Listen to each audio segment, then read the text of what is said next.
Bienvenidos, muy buenas noches. Estamos en la hora perfecta, 21 horas, 2 minutos, pasado ya después del noticiero de la TV Pública, como siempre. En toda la provincia hemos estado informados, pero ahora también vamos a comprometernos en el análisis y vamos a conocer muchas cosas que están sucediendo en toda la provincia. Y por supuesto vamos a conocerla de palabra de los propios protagonistas y gente que está muy comprometida con ello.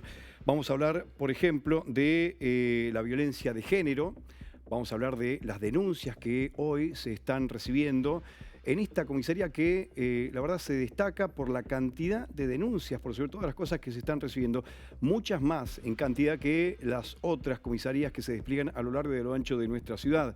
Pero además esto de algún modo tiene relación con esta grave denuncia que se ha realizado por redes sociales y que se ha conocido en todo el país, un hecho terrible que ha tenido a Carla como protagonista y también a un funcionario judicial que, bueno, vamos a conocer en minutos nada más algo más porque hay novedades, porque el Colegio de Abogados le ha sacado la matrícula hasta que se conozcan las últimas novedades en torno a ello. Vamos a hablar de esto, vamos a hablar, por supuesto, del informe que siempre tenemos.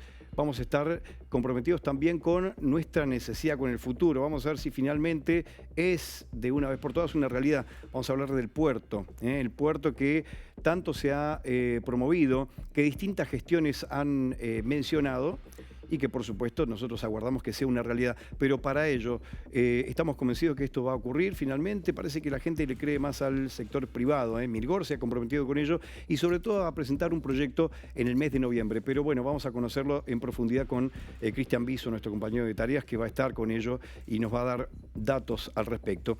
Y otro tema, bueno, ¿cómo vamos creciendo? ¿Cómo se proyecta? Bueno, hay funcionarios que van a estar con nosotros, de qué manera planifican el desarrollo de Río Grande, las necesidades, cómo, a ver qué obra, por ejemplo, puede significar un cambio real, ¿sí? Para Río Grande, un cambio significativo. ¿Qué más deberíamos hacer? Bueno, de todo vamos a hablar con el concejal von der Thusen, de esto y mucho más. Así que estamos, por supuesto, comprometidos con todo en la hora perfecta. Ya vamos a estar ahora recibiendo a nuestra primera invitada. La saludamos a la comisario María Elena Montoya, que es jefa de la Comisaría de Familia y Minoridad. Bienvenida, muchas gracias. Muchas gracias, muchas gracias. Bueno, hay mucho movimiento en esta comisaría, usted nos va a contar ahora. También detalles, ¿no? De bueno, el riesgo que significa no hacer, por supuesto, la denuncia en tiempo y forma. Bueno, la dejamos allí, ¿sí? Por lo menos con esta pregunta, el Bien. primer tema para abordar. Ya vamos a regresar entonces con el desarrollo de todo en este programa en la hora perfecta.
fanées toutes ta main, je garderai au cœur celle que je garderai au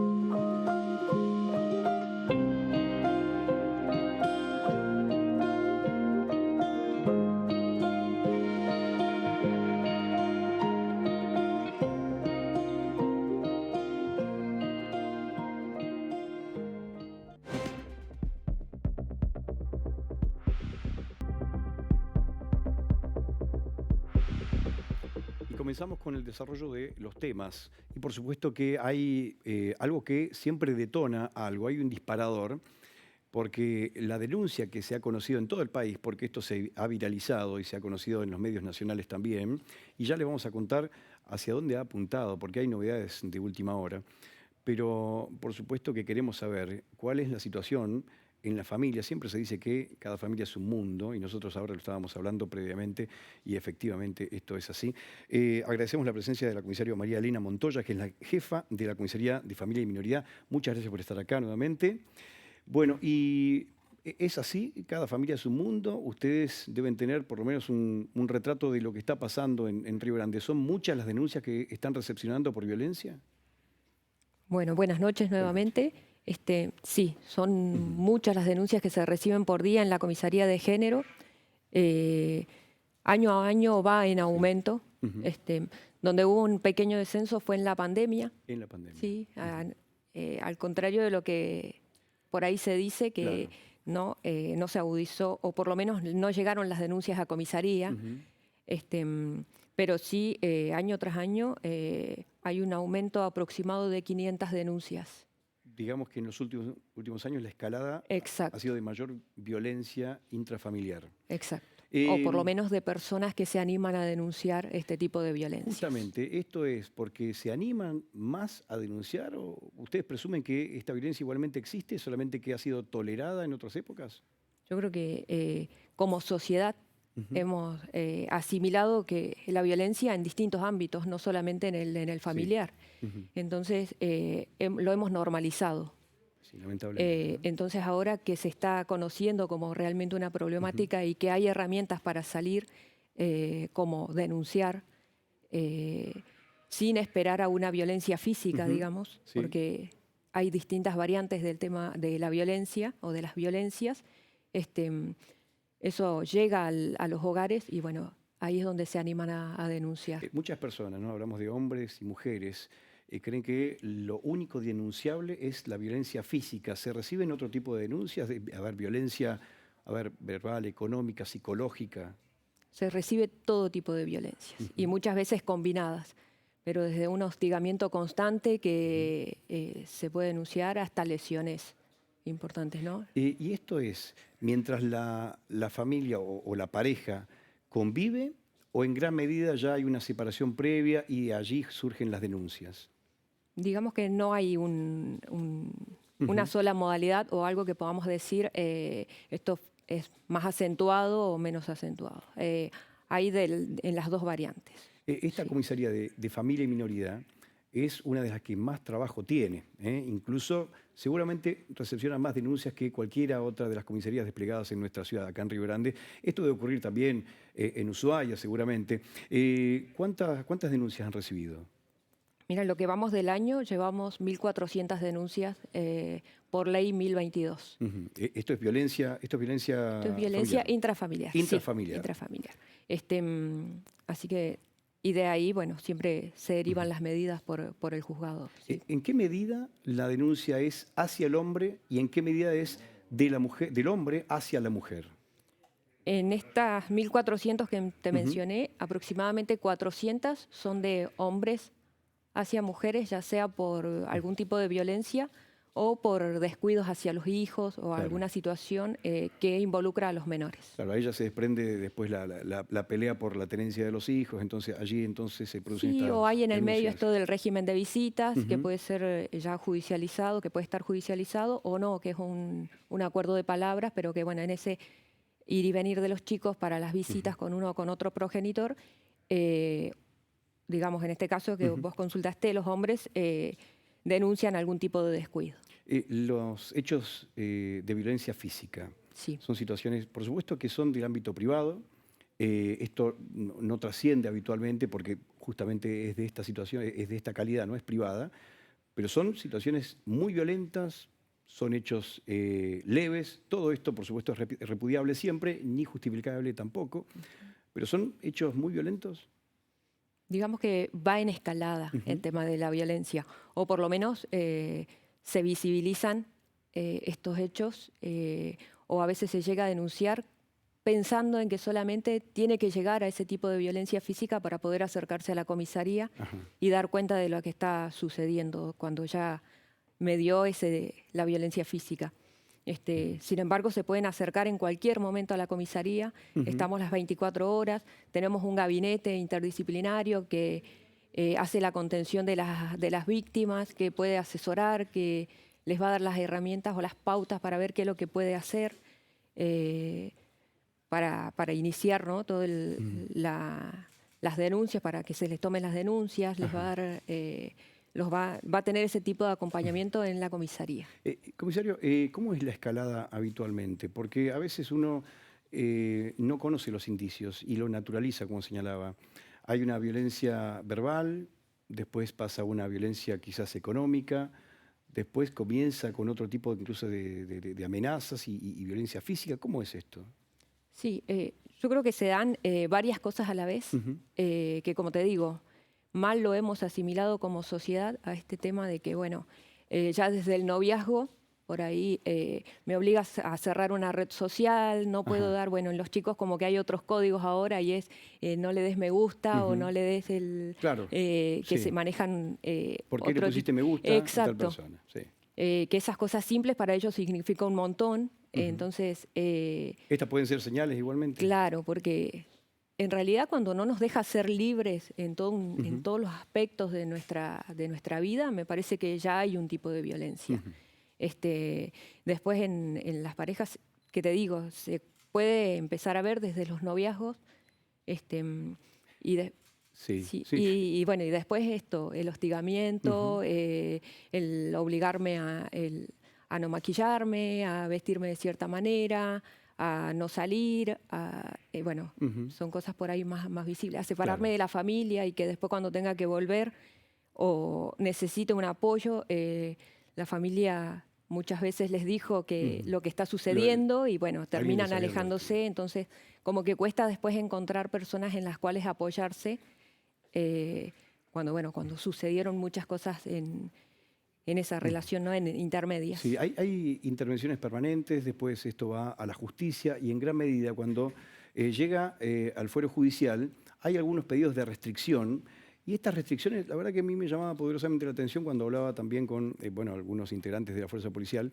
Ellos señalaban, indicaban que en gran medida existe esta limitación de acercamiento, esta prohibición de acercamiento y a veces de forma consentida se violaba la misma. Y consentida es que el hombre o la mujer que impuso esta restricción le permite el ingreso y hasta después pelea y discute con la policía. ¿Esto ocurre también? Sí ocurre, sí Ujú. ocurre. Pero recordemos que hablando de la violencia, del tema de violencia de género, eh, las personas están en un círculo de violencia que Ujú. justamente si no tienen otras herramientas para salir de ese círculo, va a retornar a lo mismo. O sea, va a querer volver con esa pareja. Entonces, no se da en todos los casos, pero se da. según la experiencia que tienen, cuando se identifica una situación de violencia intrafamiliar, se logra mayormente, ¿no? Y esto quizás es más que nada para psicólogos y demás, pero ¿se logra la reconstrucción familiar o habitualmente ustedes tienen llamadas reiteradas de una familia? Tenemos llamadas reiteradas Ujú. y que finalizada una medida, vuelve la persona a comisaría, por ejemplo, a denunciar hechos similares.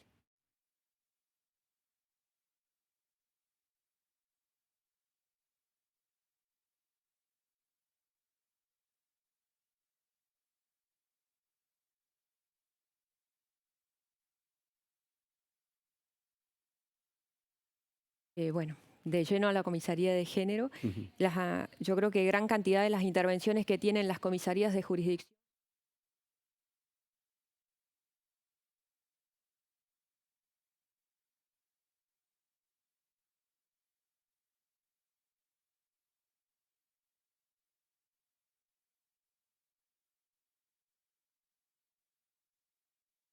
¿Qué debe hacer la persona que se siente víctima hoy y que ha identificado en lo que usted señalaba parte de lo que le está ocurriendo? ¿Qué debería hacer?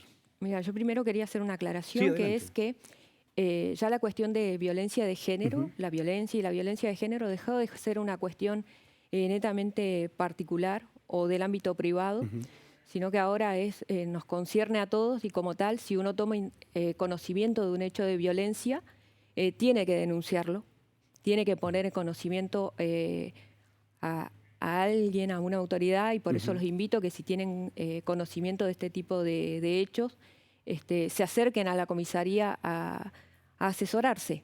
No esencialmente a realizar una denuncia, pero Sí. eso nos va a dar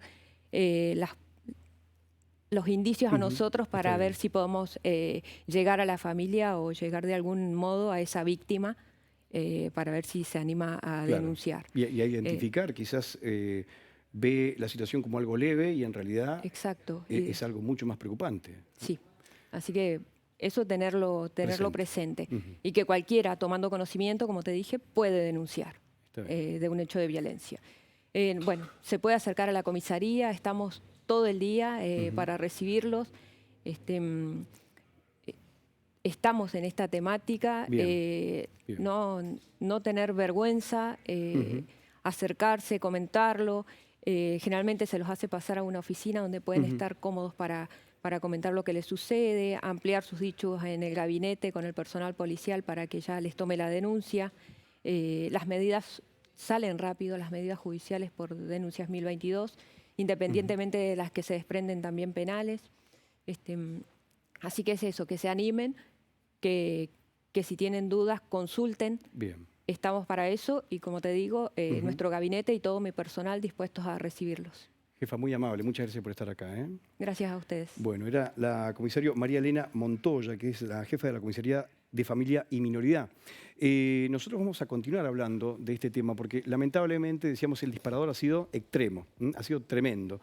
Y esto se ha producido en Ushuaia, pero se ha extendido no solamente en la provincia, sino también en todo el país. Y hemos conocido las últimas novedades, pero vamos a ponernos en contexto de qué estamos hablando. Vamos a escuchar y vamos a ver ahora lo que ha ocurrido, ¿no? En este último tiempo, la denuncia a través de redes sociales que ha realizado Carla en contra de Marcelo Guzmán.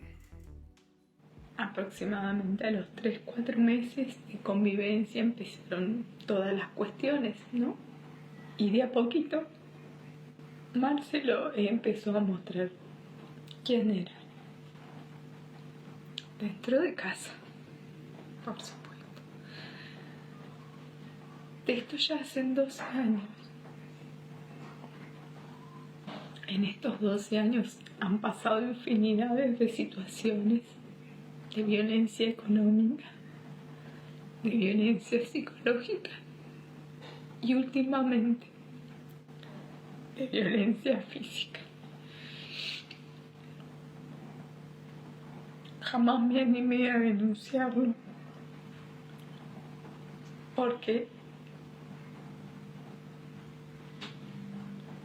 uno está o uno siente que está en inferioridad de condiciones económicas. Yo soy una profe que tiene un espacio de pilates sin un ingreso fijo, sin nada. Vengo de un lugar súper humilde. Y él, además de ser abogado y conocer profundamente todas estas cuestiones, trabaja en un lugar con gente muy poderosa, No quiero decir nada de sus jefes, yo no los conozco, yo estoy hablando solo por sus dichos. El lunes estuve en fiscalía declarando también. Contá con nuestro apoyo, bla bla. El miércoles me hicieron declarar en familia. El juez me recibió 3 minutos. No me dejó hablar. Solo para aclararme de que a él no lo mandaba nadie y de que se había enterado de que yo estaba preocupada porque hubiera algún favoritismo, porque esta persona, bueno, el lugar que ocupa, ¿no?, dentro del Poder Judicial. A mí no es que me encante ventilar mis cuestiones personales, pero lo hago porque tengo miedo. Yo temo por mi vida. Bueno, terrible testimonio que hemos compartido y que ella, por supuesto, de manera voluntaria ha hecho pública, pero no porque ella, y lo expresaba, no quería, no le gustaba ventilar esto, pero fue el único camino que encontró, porque uno de los hechos intimidatorios más relevantes, que aquí lo compartíamos incluso con la jefa de la Comisaría de Familia y Minoridad, es que se naturalizan las cosas, va creciendo la situación de poder y también de violencia económica, violencia verbal y después, por supuesto, esta escalada en violencia física, ¿no?, de este último tiempo. Vamos a hablar de este tema, pero vamos a hablar también de esta situación, ¿no?, porque había mucha gente, muchos abogados que no querían esta representación, no querían acompañarla en el reclamo, porque, bueno, evidentemente había un temor instalado, que era ir contra el instrumento judicial, todo el aparato judicial, porque evidentemente había algún tipo de condicionante. Nosotros ahora vamos a compartir esta entrevista ahora con Gabriel Ramonet, que es periodista. Lo vamos a saludar. Gabriel, buenas tardes, buenas noches. ¿Cómo estás? Cristian Mesa te saluda. ¿Cómo estás vos? ¿Qué tal? Buenas noches, Cristian. Un gusto. Un gusto igualmente. Bueno, Gabriel bueno, es una persona conocedora, muy comprometida con el ámbito judicial ya desde hace mucho tiempo. Ha escrito libros en torno a ello y además nos llamó poderosamente la atención un podcast que, bueno, también fue en base, ¿no?, a esta denuncia muy grave, más que nada por el control, el dominio, ¿no?, de la justicia, ¿no? En principio, ¿qué opinás de esta situación? Carla señalaba que él, de forma intimidatoria, de manera recurrente, le decía que no había nada más que hacer, que dependía de él y que él tenía un cargo y era muy poderoso en la justicia. ¿Esto existe? ¿Existe precisamente este dominio de autoridades judiciales? Sí, yo decía, Cristian, en el podcast Sí, sí. que uno habla a veces de la justicia, tanto tiempo trabajando en el tema, y suena como un tema abstracto, ¿no? Hay mucha gente que le cuesta, digamos, entrar en sintonía con todos los mecanismos judiciales, con el lenguaje, Sí, sí. con la jerga judicial.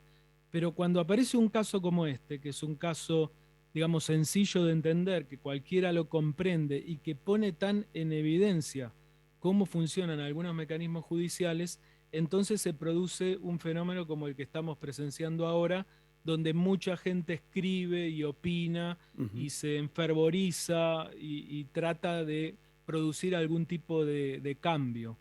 Así que mi punto de vista, y esto es lo que trataba de decir en el podcast, Sí. es que este caso lo que hace es mostrar los problemas que tiene el Poder Judicial estructurales, ¿no?, que no son este caso en particular, más allá de que esto es en definitiva una cuestión o puede ser visto como una cuestión personal de un funcionario.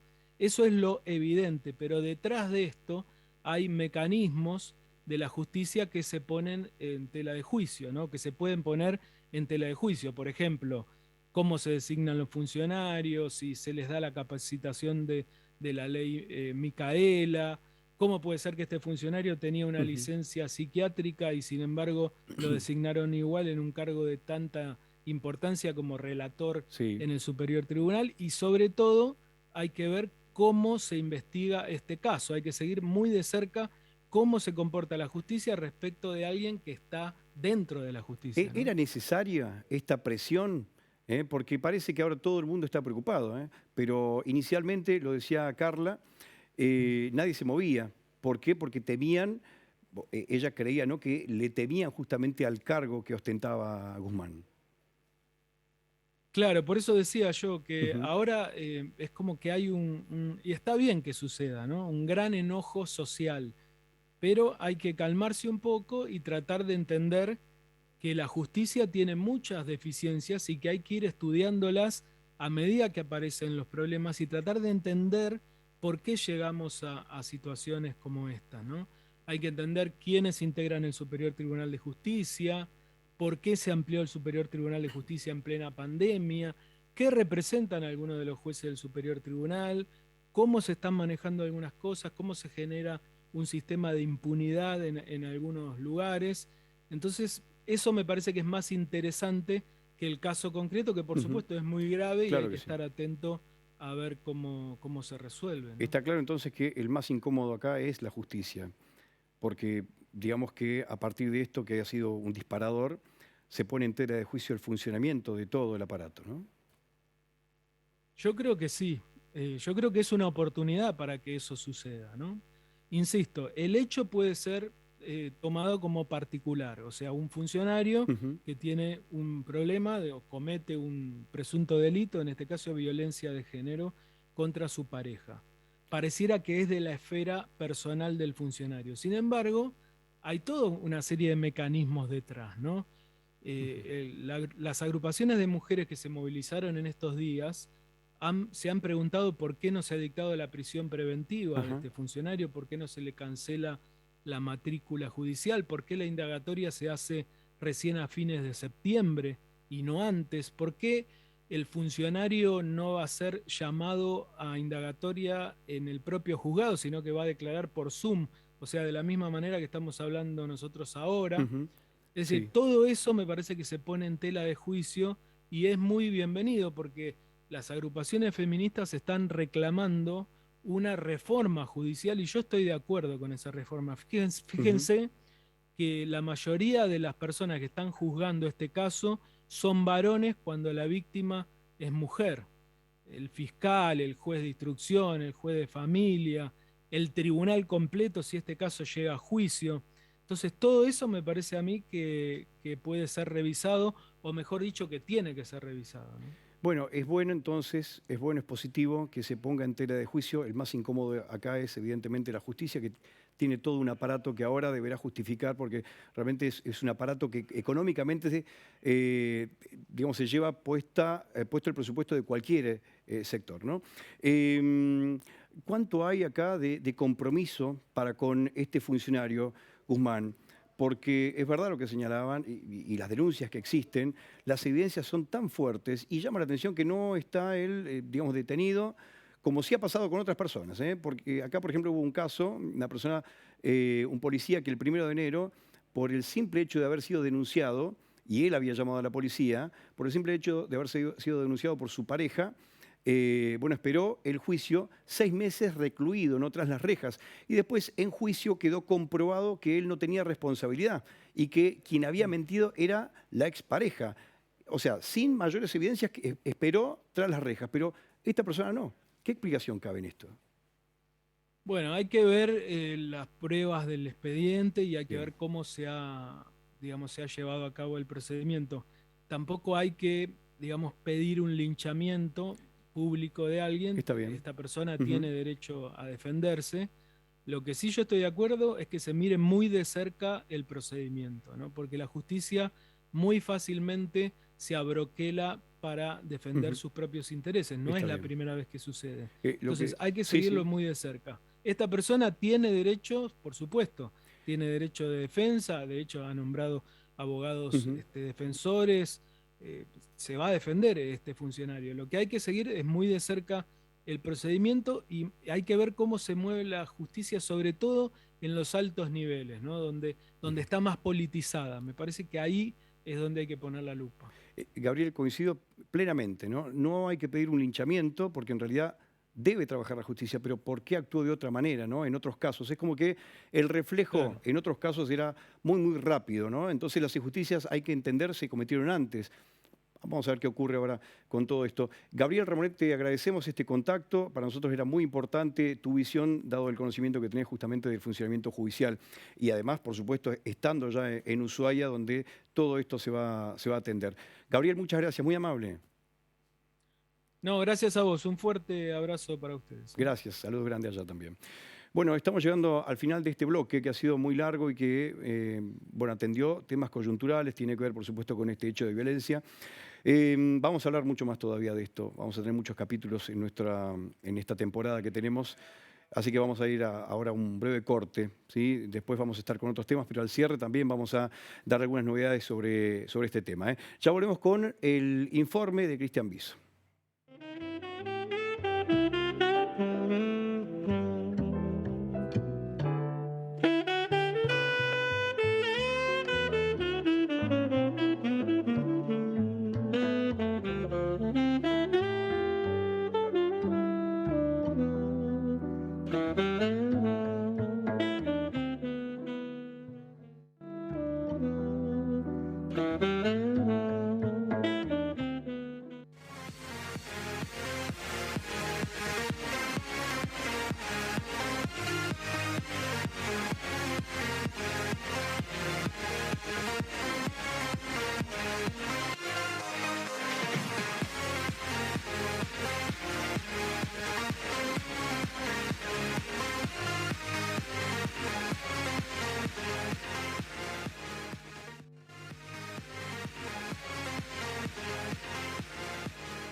Si les fleurs qui bordent les chemins se fanaient toutes en main, je garderai au cœur celle qui aime, je garderai au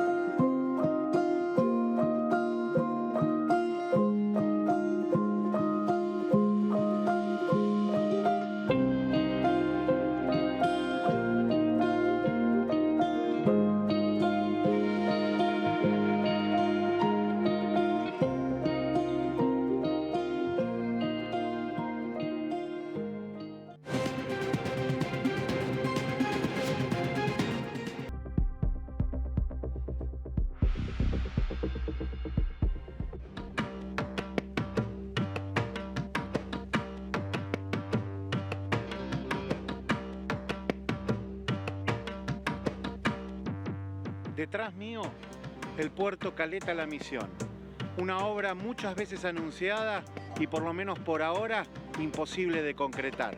Pasan los años y el puerto, que debería ser una esperanza de trabajo, progreso y muchas otras cosas más para Río Grande, sigue siendo una utopía. Hoy, en la hora perfecta, les presentamos Puerto Caleta La Misión, de esperanza a utopía sin escalas.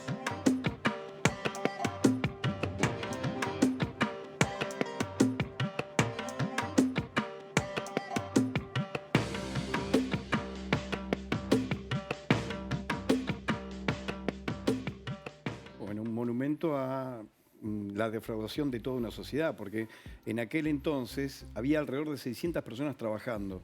En la segunda vuelta, bueno, se impone justamente la lista oficial, que era la de José Arturo Estavillo. Una semana después, bueno, quedaron todos despedidos, ¿eh? Se cerró la obra y alrededor de 600 personas, un poco menos de 600 personas quedaron en la calle. Bueno, esa es la presentación de lo que ha ocurrido, ¿no? con el puerto Caleta La Misión. Y has hecho un resumen, creo, absolutamente preciso, Cristian, de lo que ha sido la historia de esta obra tan demandada por la ciudadanía. Creo yo, el paso fundamental que necesita Río Grande para terminar de consolidarse como una ciudad industrial, prometida tantas veces a lo largo de las gestiones políticas de la provincia y por ahora sin concretarse. Bueno, nosotros tenemos ahora un informe. Vamos a repasar también cómo han sido las gestiones, porque promesas hubieron muchísimas. Y ahora hay otra promesa, pero ya no viene del ámbito público, sino que del ámbito privado. Pero bueno, vamos a hacer un recorrido. Así es, Cristian, porque para entender por qué pasa lo que pasa, tenemos que mirar hacia atrás. Tenemos que remontarnos en el tiempo, como vos bien lo mencionabas, allá por el año 1995, concretamente, en la gestión de José Arturo Estavillo, es cuando comienza a desarrollarse este proyecto. Concretamente, en julio de ese año se licita la obra, un año después se adjudica, en aquel momento por 43 millones de dólares aproximadamente. Pocos meses después, apenas 11 meses después, arranca la obra, que va a durar 48 meses, que iba a concretar finalmente el ansiado puerto de la ciudad. Apenas 11 meses después se paraliza en esto que vos contabas. Un gobierno que pierde las elecciones y que con la llegada de un nuevo mandato decide paralizar la obra. Se generó una demanda de parte de la UTE, Andrade Ormas Gutiérrez, que estaba a cargo de la obra, por 100 millones de dólares. Demanda que todavía sigue vigente, Eso Cristian. te quería preguntar, ¿sigue esta demanda? Así es, no solo sigue vigente, sino que además está sumando intereses y punitorios. Se ha vuelto ya prácticamente imposible de pagar para la provincia. Llega, como decíamos, Carlos Manfredotti, en diciembre de 2002, plena crisis de la República Argentina, anuncia la creación del Fondo de Financiamiento para la obra del puerto Caleta La Misión. ¿Te vas a acordar? ¿Los cigarrillos? Así es, el impuesto a los cigarrillos, ley 556. El objetivo, juntar 64 millones de dólares para terminar la obra. Bueno, nada de eso sucede, finalmente son apenas 30 millones de dólares aproximadamente los que se logran recaudar con el paso de los años. Y hay un detalle, ¿Qué pasó? Cristian. ¿Pero qué pasó con ese dinero? Bueno, eso es lo que no pudimos todavía confirmar. Hemos consultado múltiples fuentes. Algunas dicen que el impuesto al cigarrillo sigue vigente, otros aseguran que ya se dio de baja. Sí hay una coincidencia general, Cristian. Nadie sabe a dónde fue a parar todo ese dinero que se recaudó con el correr de los años. Se sumaron otras gestiones. Llegó Hugo Cócaro al gobierno, ya en este caso con Néstor Kirchner al poder a nivel nacional. En aquel momento Cócaro anuncia el plan cuatrianual con apoyo del gobierno nacional, justamente de Néstor Kirchner. La idea era lanzar la primera etapa del nuevo puerto de Río Grande. Ya no era el puerto Caleta La Misión, sino un nuevo puerto. Nada sucedió. Llega concretamente después, bueno, antes de concretamente Hugo Cócaro, estuvo Jorge Colazo, por algo así como 2 años. Sí, en aquel entonces hicieron comisiones para estudiar y analizar cómo iba a continuar la obra del puerto. Así es. Bueno, muchas comisiones hubieron. Bueno, no solo esto comisiones. quedó como antecedente, comisiones y bueno, hubieron jornadas especiales en el IPRA, ¿se acuerdan? Sí, sí, así es, concretamente jornadas especiales, como vos decías, Cristian, el anuncio de que una empresa china tenía cierto interés en avanzar en la obra. Finalmente no se logró, no prosperó esa idea. Como decíamos, viene la gestión de Hugo Cócaro, Fabiana Ríos, a continuación, que es tal vez la etapa en donde más movimiento se genera en torno al puerto, pero también frustradas todas las iniciativas. En octubre de 2010, Ríos anuncia la firma de una carta de intención con una empresa francesa que se iba a hacer cargo de esa deuda generada por la obra paralizada con la UTE. Por los improductivos. Así es, concretamente en octubre de 2011, un año después, se le entrega la concesión por 40 años a IFEFI, esta empresa francesa que se iba a encargar de construir el puerto. La relación de Fabiana Ríos en ese momento era tan mala con la legislatura que el proyecto finalmente se frena ahí, después de que sale a la luz que esta empresa, IFEFI concretamente, no contaba con capitales. De hecho, meses después de firmar el acuerdo con Ríos, se declara en bancarrota. Una situación, la verdad, insólita. Y la verdad es que lo que queda hacia adelante es el gobierno, concretamente la gestión de Rosana Bertone, quien, bueno, también formula algunos anuncios respecto al puerto. En junio de 2016 asegura que se está analizando la rescisión con la UTE Andrade Ormas Gutiérrez. Tiempo después, un año después concretamente, dice que se van a reiniciar las obras. Concretamente, Bertone habla del reinicio de las obras y que para ello se va a contar con el apoyo de la Corporación Andina de Fomento, un organismo de crédito regional que aporta $50.000 para realizar un estudio de factibilidad.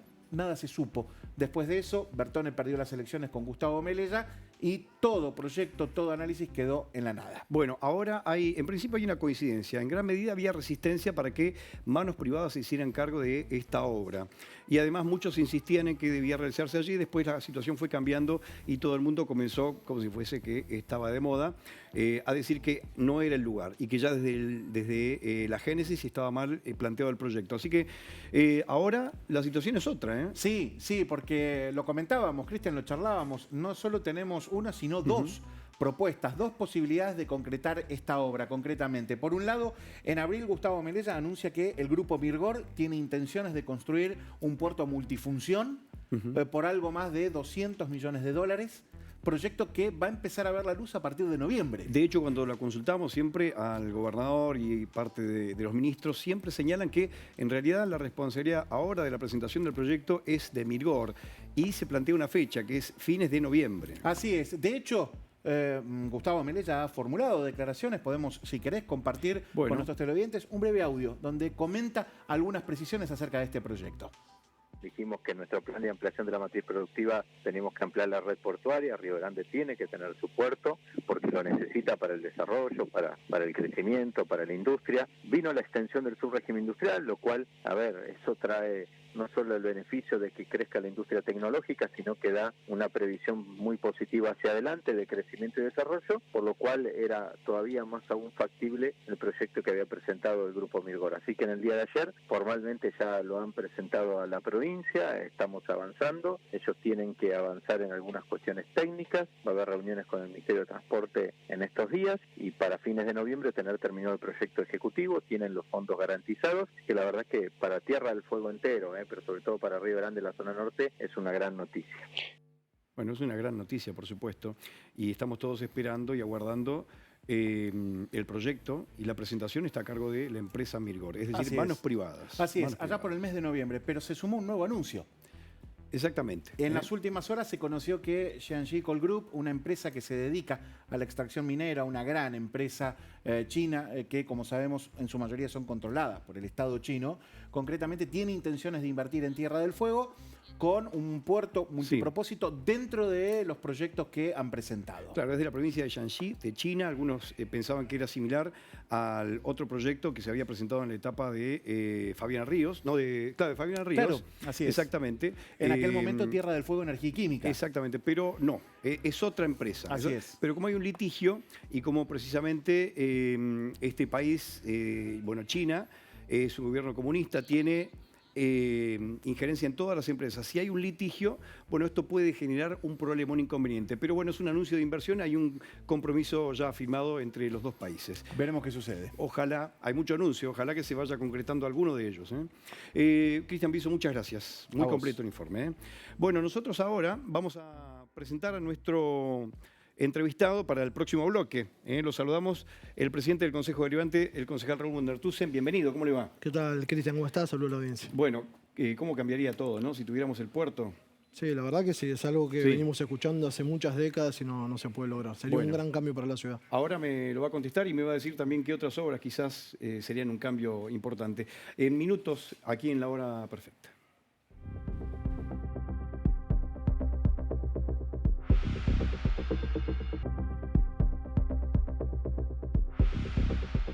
Y estábamos hablando aquí en el corte, ¿no? ¿Cuántos puestos de trabajo se generarían directamente, ¿no?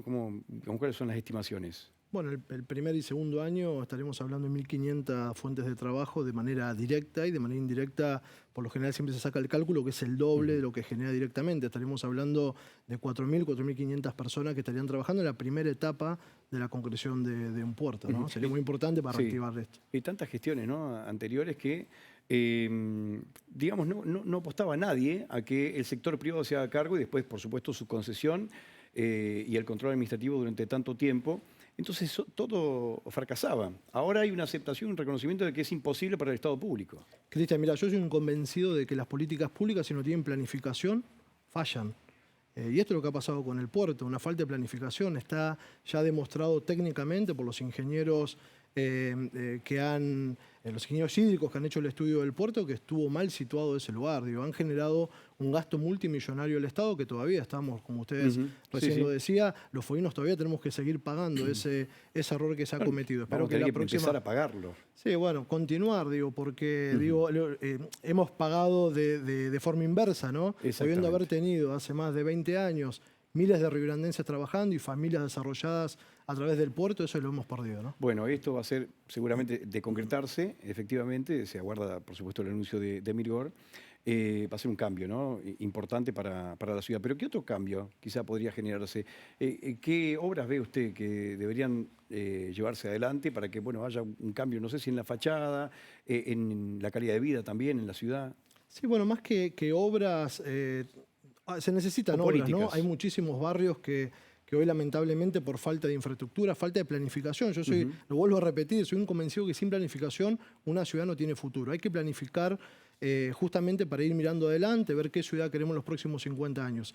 Yo haría una inversión importante en lo que respecta a los barrios. Creo que todos los barrios merecen tener una calidad de vida adecuada, y luego también trabajaría en una inversión millonaria. Creo que los fondos están, solamente hay que planificarlo en lo que significa generar trabajo para la ciudad, porque una cosa va relacionada a la otra, ¿no? Muchas veces decimos, bueno, faltan veredas en la ciudad. Hay una ordenanza que dice de que el propietario, el frentista, es el que tiene esa responsabilidad. Bueno, pero hay muchos frentistas que no tienen trabajo. Me parece que primero hay que pensar en aquellas familias que hoy están sin trabajo, es un problema que tiene la ciudad, la provincia y la nación, y de ahí también poder pensar en algunas obras de infraestructura en la ciudad, como decía recién, en algunos barrios que están totalmente anegados, y vuelvo otra vez con lo mismo. Falta una planificación. Estoy trabajando en un proyecto para crear el Instituto de Planificación y Reordenamiento Territorial, que estaría conformado por miembros del Ejecutivo Municipal, Consejo Deliberante y los colegios de arquitectos, colegios de ingenieros que puedan planificar la ciudad para adelante, porque la verdad que la planificación hasta el día de la fecha ha sido terrible, por eso padecemos lo que padecemos los barrios, ¿no? Y lo que ha visto hasta ahora, digamos, las políticas que ha aplicado, que está aplicando ahora la administración de Martín Pérez. Bueno, la verdad que yo vengo de una gestión anterior, ¿no? O sea, lo puedo decir con mucho conocimiento porque me tocó ser concejal en la gestión anterior. La verdad que no sé si 20 o 30 veces más se ha duplicado, triplicado la cantidad de obras que Río Grande necesita. Todavía seguramente están faltando algunos barrios y hay que tratar de generar la posibilidad de que esta gestión pueda seguir de esa manera. No es la única forma de que la ciudad crezca, porque si no nos quedamos siempre en la crítica, siempre diciendo de que uno hace mal, hace bien, pero nadie se pone a trabajar en conjunto, y en esto no nos van a encontrar nosotros, ¿no? La pregunta concretamente para el concejal tiene que ver justamente con esto de las obras, el desarrollo de Río Grande. Se habla mucho también concretamente de una iniciativa que reclama, demanda un sector concreto de Río Grande, el puente sobre el río que le da nombre a la ciudad y que une la margen norte con la margen sur. ¿Es un proyecto viable? ¿Es un proyecto factible? Bueno, sí, es viable. Lo que sucede es que económicamente es muy complicado. Uno de los primeros, no digo el primero, creo que fue el tercero o cuarto proyecto que presenté en mi primera gestión, fue la construcción de un puente. No solo la construcción del puente, sino además cómo hacerlo, y presentamos un proyecto con más de 80 artículos, que es la participación público-privada. Hoy el municipio está utilizando un capítulo de esa ordenanza que presentamos nosotros por aquellos años, que es la iniciativa privada. Hoy hay muchas obras en la ciudad que se están haciendo con capital privado que financia la municipalidad, le financia a los riograndenses y se puede pagar en cuota. Obras grandes, como por ejemplo la apertura de la San Martín, la doble Santa Fe, obras que son muy importantes para la ciudad. En aquella oportunidad se perdió una oportunidad histórica de poder hacer el puente. Bueno, hoy con la situación del dólar y demás, que todo se cotiza con eso, un poco más difícil. Pero tengo entendido de que el gobierno nacional va a aportar con los fondos suficientes para que esto sea una realidad. La verdad que yo ya mucho del tema no quiero hablar porque a veces da un poco de vergüenza, ¿no? Y decir, se dice tanto el puente y luego no se puede concretar. La verdad que tenemos que ser todos muy pasivos en ese tema y tratar de gestionar callados en Buenos Aires para conseguir los fondos. ¿Va a ser intendente, candidato a intendente usted? Bueno, eso es algo que dijo una concejal, pero A ver, creo que nadie que quiera la ciudad como la quiero yo, cualquier riograndense siempre puede tener la aspiración de ser intendente, ¿no? De poder gobernar la ciudad. Eso no está mal ni es un pecado, todo lo contrario. Deberían haber más personas que quieran ser intendente y llegar a ese espacio de poder para cambiar algunas cosas que uno cree que puede cambiar. Pero nosotros estamos en este momento en una chicana sí, son cuestiones políticas, me parece. Yo, estoy en un camino de construcción, de trabajo, de acompañamiento a la gestión. Me parece que todavía falta mucho por hacer. Siempre fui un defensor de que las gestiones hay que darle tiempo para que puedan progresar, puedan ir creciendo. Bien. Por ejemplo, las obras y la planificación, y la Carta Orgánica prevé de que los intendentes pueden estar en 2 mandatos. Creo que son necesarios. Nosotros, si nos permite el intendente que sigamos trabajando en el mismo espacio para seguir construyendo, vamos a seguir acompañando la gestión. Igualmente ya no puede seguir siendo candidato a concejal. No, la Carta Orgánica justamente plantea 2 periodos y este sería mi último periodo como concejal. Bueno, de estos temas, de mucho más, vamos a hablar más adelante. Nosotros le agradecemos esta visita. Bueno, muchas gracias a ustedes, estamos a disposición. Muy amable. Gracias. Bueno, nosotros estábamos entonces con el concejal Raúl von der Thusen, el presidente del cuerpo deliberativo en Río Grande, en nuestra ciudad. Teníamos que preguntar también qué pasaba si iba a ser o no candidato, porque, bueno, lo habían chicaneado en las redes sociales. Esto a propósito de la última comisión, que terminó mal esa comisión. Se levantaron, uno de los bloques se levantó y se retiró. En algo que es costumbre. Digo, sí, se ha vuelto una costumbre últimamente. A ver, lamentablemente, ¿no? Porque comisiones son una vez a la semana. Antes había 3 días a la semana, había distintas comisiones. Ahora hay una sola unificada y lamentablemente, fracasó. Hay que esperar una semanita más para que siga o se avance en otros temas. Por ahí varios temas protagonistas de la semana. Así es. Bueno, vamos a continuar. A ver, vamos a ampliar lo que ha pasado con Marcelo Guzmán, el funcionario judicial. Ahora, el Colegio de Abogados de Ushuaia ha tenido un pronunciamiento. Así es, Cristian. Concretamente, el Colegio Público de Abogados de Ushuaia ha determinado, a partir de conocerse públicamente la denuncia contra su persona, suspenderle la matrícula como abogado. Entendemos una medida saludable hasta tanto y en cuanto la justicia se expida acerca de este caso. Bueno, es un tema, por supuesto, terrible y que para nosotros es importante e imperioso continuarlo, ¿no? Y seguirlo. Además, la justicia ha autorizado a Carla a viajar junto con sus hijos al Chaco, algo que ella estaba pidiendo también. Este es otro de los temas importantes. Sin duda que sí. La posición que toma en este caso, concretamente la justicia habilitando a que pueda llegar más cerca de su familia, entendemos, en una cuestión relacionada obviamente con la contención afectiva y emocional que demanda, ¿no? Bien, vamos a tener, le vamos adelantando, vamos a tener novedades de la situación de Gordillo.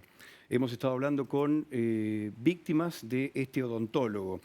Hoy fue denunciado por ser un recluso VIP.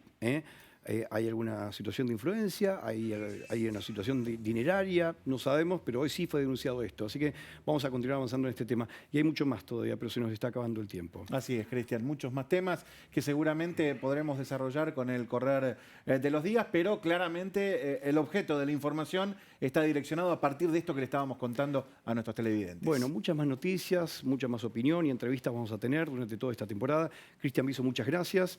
Y por supuesto a todo el equipo de la televisión pública. Gracias a ustedes también, la teleaudiencia que está con nosotros en esta temporada de La Hora Perfecta.